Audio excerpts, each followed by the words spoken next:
So source నుంచి visa grant అయినటువంటి students ఇక్కడ కొంతమంది ఉన్నారు. వాళ్ళతో మాట్లాడే ప్రయత్నం చేద్దాం. ఏ విధంగా జరిగింది ఏంటి అనేది, అంటే ప్రాసెస్ ఏ విధంగా జరిగింది అనేది. హలో అండి, మీ పేరు? పురుషోత్తం రెడ్డి గారు. మీరు ఎక్కడి నుంచి వచ్చారు? నాది నల్గొండ డిస్ట్రిక్ట్. ఓకే, ప్రాసెస్ అంటే ఈ ప్రాసెస్లో లోన్కి సంబంధించింది కానీ, స్కాలర్షిప్కి సంబంధించింది కానీ, వీసా ప్రాసెస్ కానీ ఏ విధంగా జరిగింది అండ్ మీకు లోన్ ఎంతవరకు వచ్చింది? నాకు 40 lakhs డిస్బర్స్మెంట్ అయింది అండ్ నా ప్రాసెస్ చేసిన మొత్తం రిసోర్స్ చేశాను. ఓకే. అండ్ చాలా మంచిగా రియాక్ట్ అయింది. నాకు ఏదైనా గైడెన్స్ కావాలన్నప్పుడు చిన్న చిన్న ఇన్ఫర్మేషన్స్ కూడా కరెక్ట్గా ఇచ్చిండు.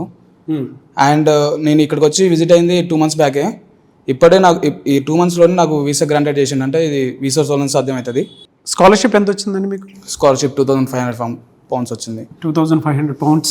ఓకే, మీరు మాస్టర్స్ దేని మీద చేస్తున్నారు ఇప్పుడు? ఎంఎస్సీ డేటా సైన్స్ మీద చేస్తున్నాను. డేటా సైన్స్ మీద. ఎక్కడ, ఏ యూనివర్సిటీ? Coventry university. ఓకే, ఇక్కడ ప్రాసెస్ చూసిన తర్వాత పేరెంట్స్కి అయినా సరే పిల్లలకైనా సరే మీరు ఏం చెప్తారు? అంటే చాలామంది భయపడతారు, అరే మనం అబ్రాడ్ వెళ్ళి చదివించాలని అంటే ఇంత ఖర్చు అవుద్ది, లోన్ ప్రాసెస్ ఉంటుందా లేదా, మళ్ళీ స్కాలర్షిప్ వస్తుందా లేదా అని ఆలోచించుకుంటూ ఉంటారు. వీసోర్స్కి వస్తే మీకు అసలు భయం అనేది ఉండదు. వీళ్ళు ఎటువంటి ప్రాబ్లం ఉన్నా మీకు సాల్వ్ చేస్తారు. ఒకవేళ మీ సిబిల్ స్కోర్ తక్కువ ఉన్నా కానీ వీళ్ళు దాన్ని రిజాల్వ్ చేసి దానికి ఏదో ఒకటి మీకైతే మిమ్మల్ని అయితే డిసప్పాయింట్మెంట్ చేయరు. ఇక్కడ జరిగినంత ఫాస్ట్గా ప్రాసెస్ మీకు ఎక్కడ జరగదు. ఇది మాత్రం నేను గ్యారంటీ ఇవ్వగలుగుతా.